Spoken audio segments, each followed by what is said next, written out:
All right. Hi, everybody. Can you all hear me? I hope so. I see Carol nodding yes. We're going to go ahead and get started in the interest of time. My name is Matthew No. I am kind of acting as our host for this event. You'll hear from me more at the end, but just to get us all started, we are here to celebrate Will Eisner Week with the ALA Graphic Novels and Comics Roundtable. You'll see logos down on the bottom of your panel here. So our panelists for the day, we have Dr. Carol Tilley. She's an associate professor at the University of Illinois, Urbana-Champaign School of Information. You can find her on Twitter at an uncivil PhD, which is one of my favorite handles ever. We also have Katherine Mowery. She's Team Services Librarian at Fox Lake District Library. You can find her on Twitter at KU... Colonel. I should have asked how to pronounce that earlier. And as I said, I'm Matthew No. I am a collection outreach librarian at Harvard Medical School, and you can find me on Twitter at KnowTheMatt. So our agenda for today is to discuss Will Eisner. We'll start out with Carol, who's going to discuss Will Eisner's legacy. Then we'll hear from Kate about what you might do for Will Eisner Week in your libraries and some good ideas on how to celebrate either this year very quickly or for the next year or any of the years after that. And then I'll wrap us up with some updates from the round table, in particular the Will Eisner graphic novel grant and some upcoming events. So without any further ado, I'm going to pass it over to Carol. You'll periodically hear the panelists ask me to switch their slides, just the nature of Zoom. So let's get going. All right, welcome everyone. It's so great to see folks, including Carl and Nancy Gropper and some former students and colleagues in the audience. So welcome. I've got 10 minutes to tell you about Will Eisner's legacy, his contributions to comics, and there's only so much I can do in 10 minutes because he left us with quite a legacy.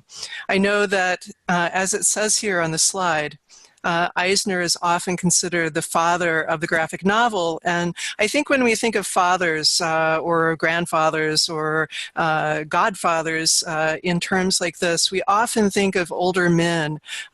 We tend to picture people as elderly statesmen or elderly statespeople. But what I'd like to do, and Matt, if you'd advance the slides, is to get you to think a little bit about a younger Will Eisner, at least for a few minutes. Will Eisner, the kid who took an interest in art and film and pulp stories and comics and ran with it in the 1930s. A kid who grew up and eventually helped a lot of folks, including me, understand that comics have an important role to play in education and society.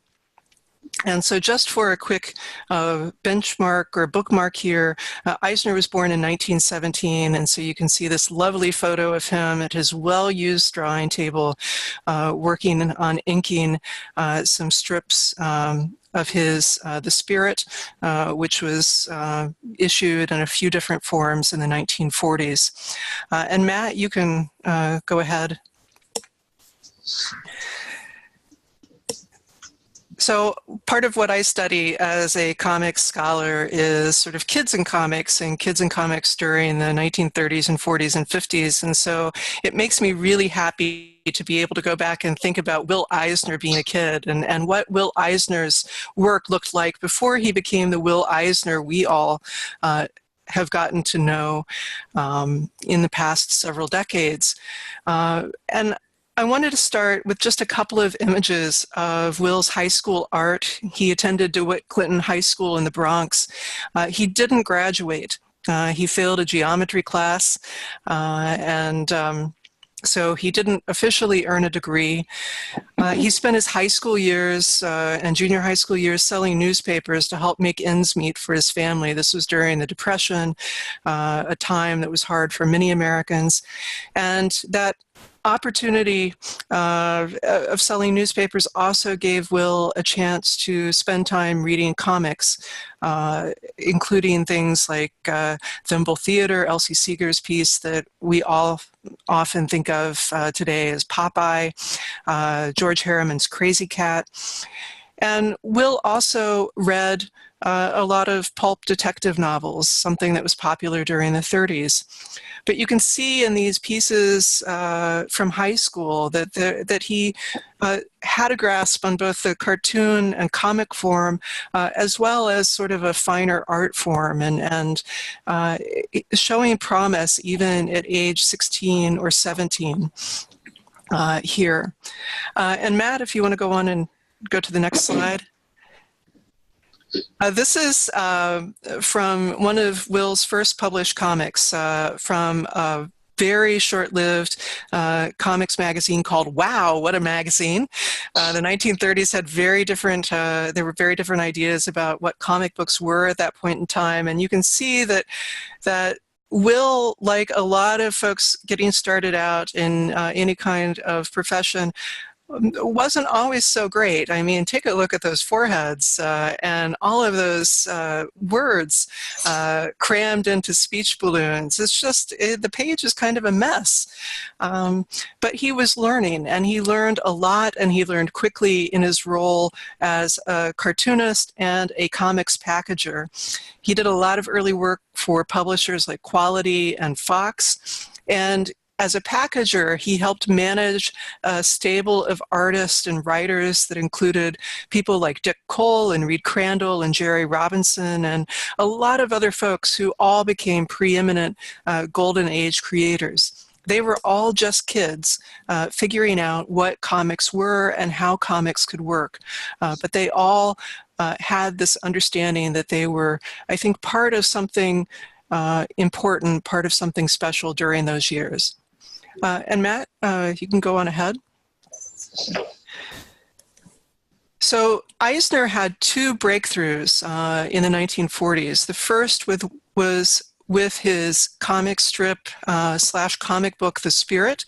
And I say both because the Spirit is mainly remembered as a newspaper supplement comic book. It appeared with two other stories in an insert that appeared in Sunday newspapers, although it also appeared as a daily newspaper strip, and it appeared too in comic book form later. This was in many ways a truly revolutionary comic strip. Comic strips as a whole had been in the papers at this point for about 40 years, but Will took The Spirit, this story of a young man named Denny Colt who had no superheroes, and really made him a fleshed out, complex pulp hero. And he was telling stories that engaged in long-form storytelling about complex ideas and subjects. It was very different than pretty much anything else that you would find in either newspapers or comic books at the time. Now, also in the 1940s, Will got drafted into the Army, like a lot of young men in the U.S., and he ended up as cartoonists like Al Capp and Milton Caniff, as well as people like Dr. Seuss. He ended up spending his time in the Army doing a lot of artwork for technical manuals, for posters, and for other kinds of Army publications. And you can see an example of one of Will's posters on the right. Will understood at this point in the Army that comics could really be used to help break down communication barriers, and his efforts at using comics and cartoon art helped train and educate a lot of soldiers during World War II, many of whom had extraordinarily low levels of literacy. And so this comic and cartoon presentation really made a difference in terms of engagement and understanding for these soldiers.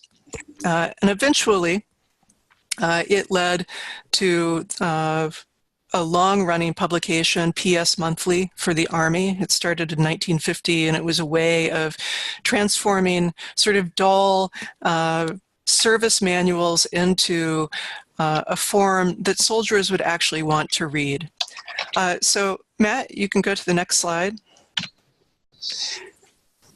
I've got to say that Will disappeared from mainstream comics work in the early 1950s. He founded the American Visuals Corporation that did a lot of commercial and industrial art and comics for people. He was busy with the PS Monthly magazine, but he wasn't forgotten. Comics folks like Jim Steranko and Wally Wood really helped keep Will's name and legacy vital with their appreciation for the spirit. And in the 1970s, Will was moved to try things out again. He had been teaching at the School for Visual Arts in New York, and he decided to tell stories about his life and childhood. And the first of these was A Contract with God, which is often titled the first graphic novel. It was released in 1978. He went through a lot of attempts to get it published, and there were problems with even how to market it. The term graphic novel itself wasn't new in 1978. That was something that originated in the 1960s. But that said, Eisner really didn't have competition for the kind of storytelling he was doing with books like A Contract with God and later Dropsy Avenue, The Dreamer, and others. He was doing mature and complex and funny and serious work with these comics. He understood that storytelling with comics could be powerful and important and meaningful. And I just want to point out, too, that Will Eisner's work also owes a debt to some older wordless novels by artists like Franz Mazaril and Lind Ward from the 1930s. But his work in the 1970s, this was the first kind of storytelling like this that anyone had seen in decades. Matt, you can go ahead.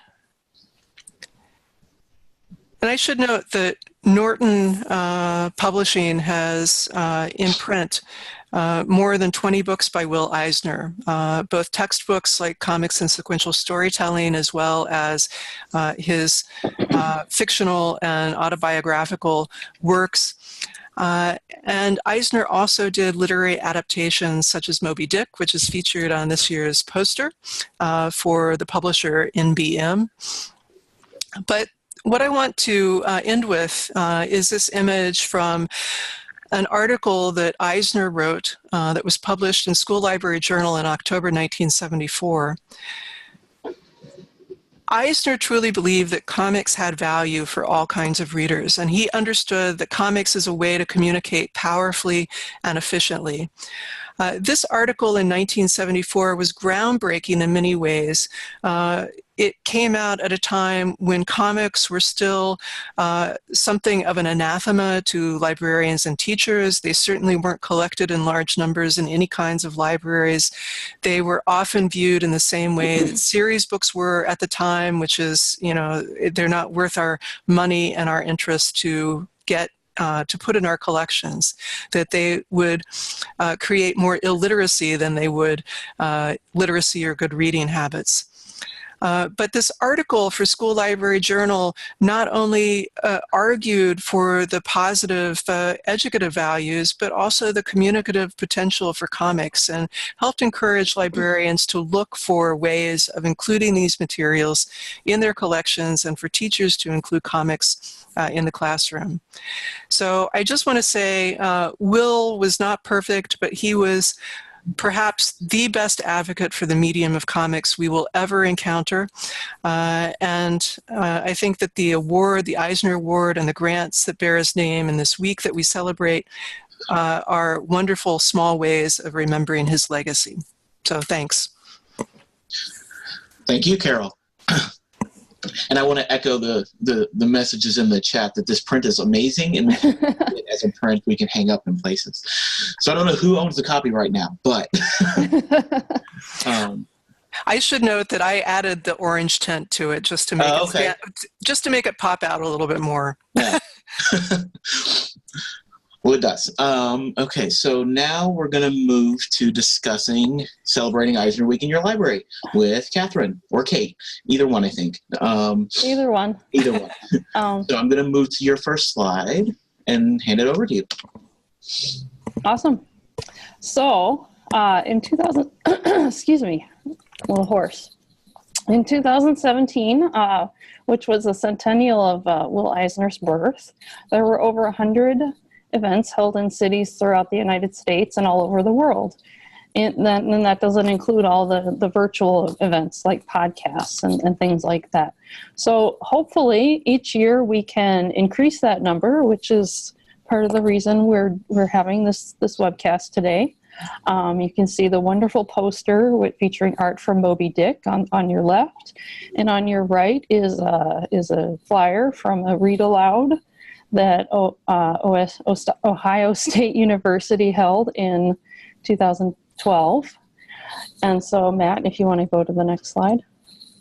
So read alouds and book discussions are obviously one easy, obvious event you could hold for Eisner Week. Because the books themselves are so wonderful. You can use Eisner's works themselves, or you can use one of the many, many, many Eisner award-winning titles. You can discuss things like the cultural influences of the titles, Eisner's style, or the evolution of comics over time. If you've been kicking around the idea of starting a graphic novel book club in your library, why not use Eisner Week as a little extra impetus to get it started?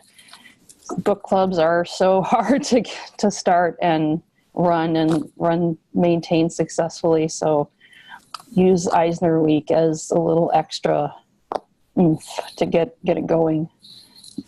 And then cartooning workshops are another great event you can have during Eisner Week, as the Cambridge Library did here. You can see on the slide. I know as a public librarian, I'm constantly getting flyers in the mail from cartoonists, comic artists wanting to do workshops at the library. I've had this at all the libraries I've worked in. So there are definitely artists out there in your community who you can reach out to. Oh, not quite yet, Matt. Sorry. And then even if you don't want to quite go that route, you can always pull out your comic creation books from your shelves and just do something a little smaller, more low key. Create your own superhero. Just comics drawing.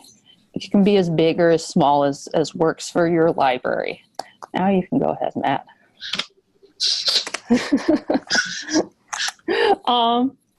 Another great thing you can do for Eisner Week is cosplay. You can see Ms. Marvel here. I picked her because it's Ms. Marvel Week too. I'm sure that this Eisner Week had something to do with their selection of when to release the film. But you could certainly run workshops on how to cosplay, how to put your costumes together. You can do costume contests. You can do fashion shows. You can do all kinds of things with cosplay. Or you can do something as simple as a book display in your library. Eisner works, Eisner Award winners. You can see the Pasadena Library did this nice display of Eisner graphic novels and other works that were inspired by Eisner. So, or you could go really fancy and do a fine art exhibition. You can contact WillEisner.com, and they can help get you set up with some fine art lithographs. And we'll have more information about other ways they can help you in a couple minutes. All right. Really big, really cool things you can do for Eisner Week.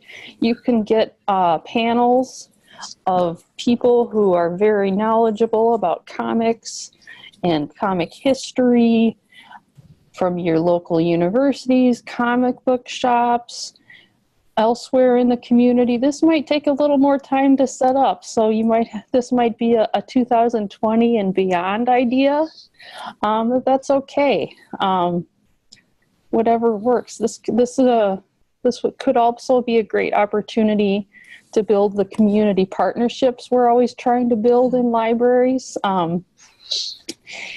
Sometimes it's really hard to build these, but this is a great opportunity because it's the topic itself is really cool and fun. So that'll help you build those partnerships. Some topics you might want to hold a panel on: comics as a platform for social and political commentary, the influence on comics on other media like movies, novels, television shows, the history of comics in North America, around the world, or you could get a lecture on Eisner's career.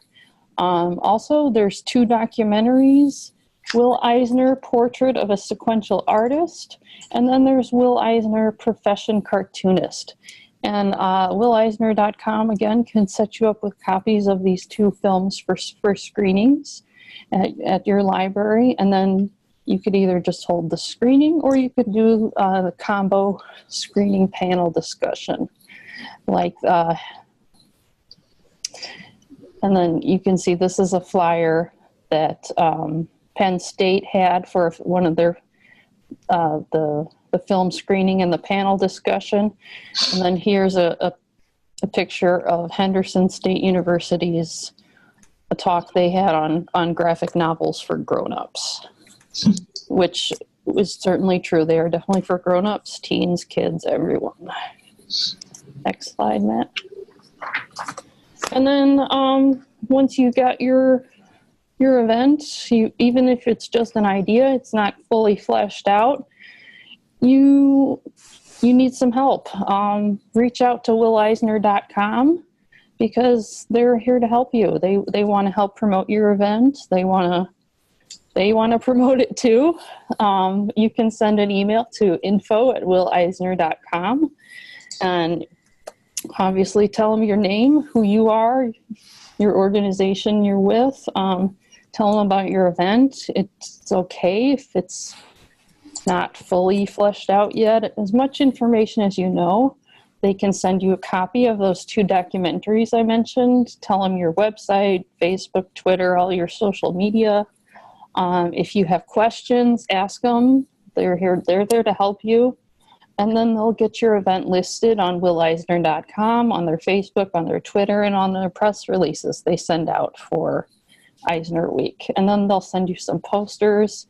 And then there's two different kinds of the flyers that they'll send you. They do a different one each year. If you remember, this year's is that cool Moby Dick one. There's the legal size one where you can add in your event info. You can see we showed you some examples of other libraries and universities adding their event info into that legal size version. Like anyone, they appreciate as much notice as you can give them. So the more notice you give them, the more helpful that they can be. There's also this wonderful, wonderful playbook they put together every year. It's about a 16-page, this year at least, 16-page PDF document. Gives you background information on Will Eisner, some event ideas, some event examples. It repeats all this, how to contact at WillEisner.com to get your event listed information. It really gives you everything you would need to know to run a Will Eisner Week event. This playbook is very well put together, and they do one every year for Eisner Week. If you're going to do one thing, download this playbook. And then I've also included some links that you might also find helpful. There's a short but longer than short helpful biography on Will Eisner. There's a bibliography of all his works. So if you were looking to add some to your library, there's a nice list for you. And then there's a nice list of some more Eisner Week events that you could look for if you were looking for more inspiration. And then it includes what libraries held them, so maybe you could contact those libraries and they can get you some suggestions, some feedback on how those events went, because we're all librarians, we help each other. That's what we do. And that does it for me, Matt. Awesome. Thanks, Kate. Lots of great information in there. And so these links are clickable for me on my screen. I'm not sure if they are for you all on the viewing side, but luckily they're pretty short, and we'll make sure that in the recording you can get to them easily. So the last bit of our webinar today, and I'll try to make this quick. We promised you quick in like half an hour. So if you have any questions you want any of the panelists to address before we sign off, go ahead and throw them in the chat now, and I'll read them out when I'm done giving you an update. So as many of you know, this is year one of the formal edition of the Graphic Novels and Comics Roundtable.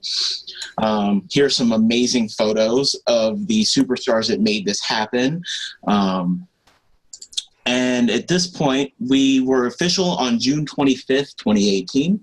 It was reported in The Beat. This is a great article. I encourage you to go read it. Sorry,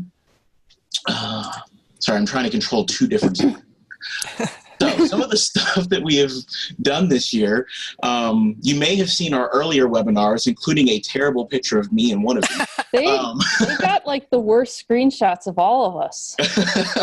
Hey, we got some, I guess. But we partnered with Image Comics and the Comic Book Legal Defense Fund to host some Banned Book Weeks webinars. These are great conversations with creators about if they've had any challenges, how they feel about banned books and the like. And I have to say that because Brittany Netherton tweeted about this, every single event that I have done with the Roundtable so far has had a Moby Dick reference, and this one was no different. Oh my gosh, it's so true. So I guess we're just going to keep the whale going. So what kind of things have we been working on? So we have requests from librarians to share knowledge and feedback and collaborations. So webinars like these are one way we're addressing that. Everyone always needs help with collection development and reader's advisory, and in particular advocacy for having comics in the library. We're still having that conversation today, even though Will Eisner was publishing about this 40 years ago. Yes, Scotty Young is actually a floating arm. But so these are the kind of tools we're working on creating, some toolkits, some resource guides. What we need from everyone is to let us know what would be the most helpful information for you in creating comics collections and programming in your library so that we can, be of the most use. And I encourage everyone to join the roundtable if you haven't already. That way you have an even louder voice in the conversation, and keep chatting to us on social media. We have been at the New York Comic-Con at the New York Public Library last year. This was a huge slew of events. I had to follow along on social media, but it was an amazing day. 30 panels on the one date. You can see what the sessions were online. I can put this link in the chat box. I believe it still works. And so we'll be looking at programming for New York Comic-Con in the future as well. We have lib pop-ups, pop-up libraries with creator signings. This was also at New York Comic-Con on the floor for all 4 days of the con. And here's another link that didn't make it into the slide. So you can see some events here. Some really cute pictures. The Convention Committee outreach includes two audiences. So we're outreaching within the profession to librarians and also to educators and creators, and trying to bring the best of everyone together to create programming and further events and educational opportunities. And then also to library and non-library users. The public is really who we're all trying to serve. We need to be where our communities are, and New York Comic Con is a great example of that. So are the other comic conventions out there. We currently have programming at New York Comic Con, San Diego Comic Con, C2E2, Emerald City. Some of us will be at TCAF. Some of us will be in Seattle. I know I'm always at a local one here in Massachusetts called MICE. So there's always a librarian at one of these comic conventions. And so if you have questions about some of the creators who will be at those or have ideas for programming, reach out and we're happy to try to make it happen. Some fun tweets from the review. And more close to our topic today is the Will Eisner Graphic Novels Grants. These were started in 2014. And in 2019, a third grant was added. So there's 2 graphic novel growth grants and 1 graphic novel innovation grant. The applications for those were due in early February, and I know the award team is hard at work reading all of the proposals. There were a huge number, so many great ones, and I do not envy them having to make this choice. And so this was the first year it was opened up to all of North America as well. So that probably was part of the influx of applications. And we also were able to have a keynote at the annual Eisner reception last year. Jason Latour, co-creator of Spider-Gwen, he was talking about the power of libraries and comics to serve as bridges to engage all students. It was a fantastic talk. And this is a beautiful quote from Nancy and Carl, who are here on the webinar today. Hi. They have been extremely supportive of the roundtable and all of our efforts, and so I want to give a big shout out to them. And this is a wonderful quote that I'll leave up for now.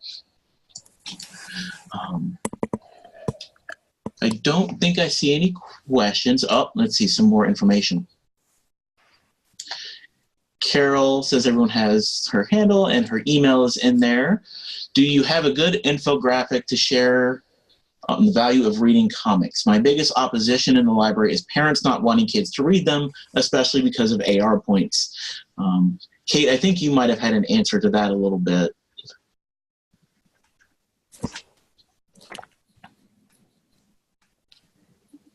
If we can't find one, we can easily make one. Yeah.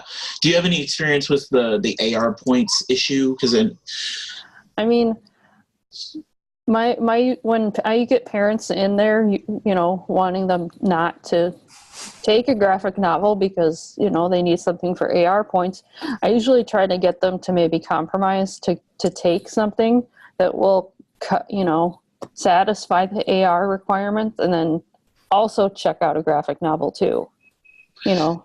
Yeah. Just extra reading. Who can reading? More reading. Yeah, but as far as, you know, that's usually my approach is to get them to take 2 things. Yeah. Cool. Carla would like me to say that the roundtable will also be at WonderCon in Anaheim at the end of the month. And Panel Power from the Comic Book Legal Defense Fund is a great resource for getting past gatekeepers. And Carol also has a link in there from CBLDF. I always mess up the acronym. That's why that is probably the best place to start for this gatekeeper question. So, will you be at C2E2 in March? Come say hi. I will not be there, unfortunately, but I'll be watching from afar on Twitter because I basically live on Twitter. It's a problem. Or catch us at ALA Annual. And we would like to, once again, say thank you to the Will Eisner Foundation and to our panelists, Carol and Kate. You guys were amazing. And you can learn more at willeisner.com about how to host an event, how to download the Eisner Week 2019 playbook, and get some great posters. I have one hanging up in right outside of my office in a medical school because that's how I roll. So if there are no other questions, I'll let everybody go. Thanks for joining us today. Thank you. Thank you.